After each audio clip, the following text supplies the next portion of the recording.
चलिए सीधे चलते हैं साल 2026 में। दुनिया की बड़ी बड़ी ताकतें, अमेरिका हो, चीन हो या रूस, सबकी नजरें सिर्फ एक ही देश पर टिकी हैं, भारत। आज ग्लोबल स्टेज पर भारत सेंटर में आ चुका है और हर कोई ये समझना चाहता है कि यहां से आगे क्या होने वाला है। तो सवाल ये उठता है कि आखिर ऐसा क्यों है? 2026 में ऐसा क्या खास हो गया है कि दुनिया की हर बड़ी शक्ति भारत की तरफ देख रही है? चलिए आज इसी को समझने की कोशिश करते हैं। देखिए, भारत के इस नए कद के पीछे तीन बड़े कारण हैं, तीन मजबूत स्तंभ। और पहला और शायद सबसे अहम स्तंभ है इसकी जबरदस्त आर्थिक ताकत।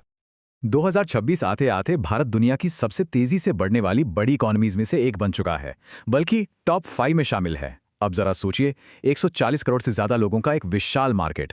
यही वजह है कि एप्पल, टेस्ला और गूगल जैसी बड़ी बड़ी कंपनियां यहां अरबों डॉलर लगा रही हैं।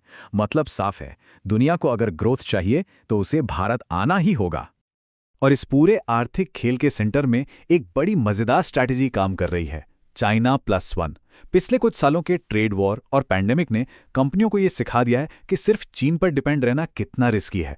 तो अब वो एक दूसरा मजबूत ठिकाना ढूंढ रही हैं, और वो भरोसेमंद ठिकाना भारत बनकर उभरा है। ये चीन को रिप्लेस करने की नहीं, बल्कि चीन के साथ साथ भारत को जोड़ने की रणनीति है। एक जमाना था जब दुनिया की फैक्ट्री का मतलब सिर्फ एक ही देश होता था, चीन। लेकिन अब वो बात नहीं रही। अब यह तस्वीर तेजी से बदल रही है।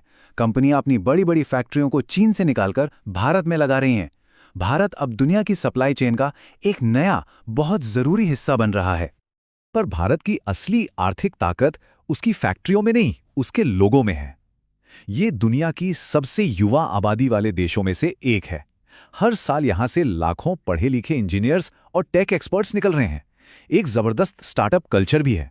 ऐसा माना जा रहा है कि 2030 तक भारत के पास दुनिया की सबसे बड़ी वर्किंग पॉपुलेशन होगी।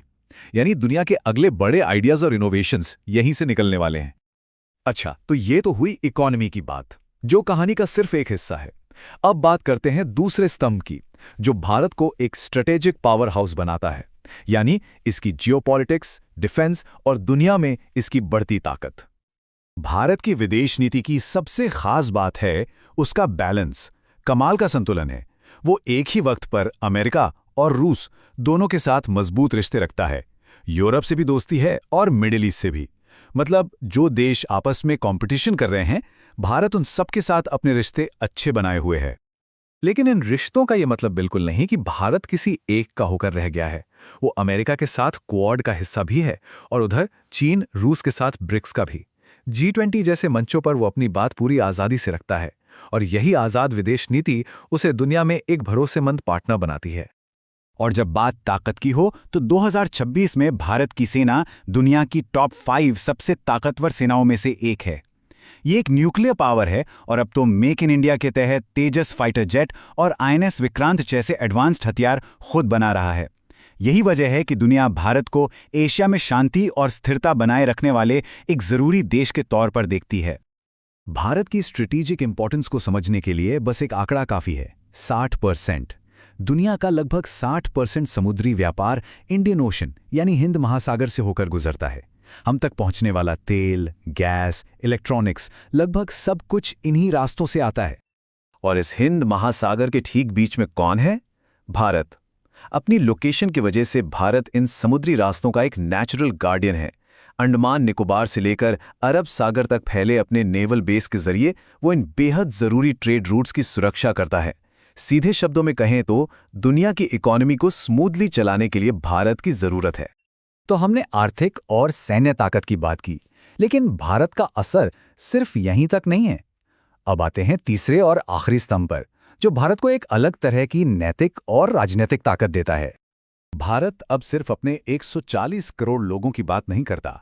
G20 और UN जैसे बड़े मंचों पर भारत एशिया, अफ्रीका और लैटिन अमेरिका के उन तमाम विकासशील देशों की आवाज बन चुका है जिन्हें ग्लोबल साउथ कहा जाता है।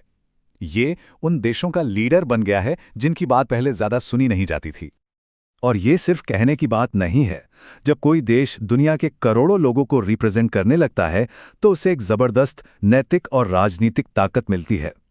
इससे भारत को ग्लोबल मुद्दों का एजेंडा सेट करने और अपने फेवर में दुनिया का सपोर्ट जुटाने में बहुत मदद मिलती है। तो हमने इकोनॉमी, स्ट्रैटेजी और ग्लोबल लीडरशिप की बात की।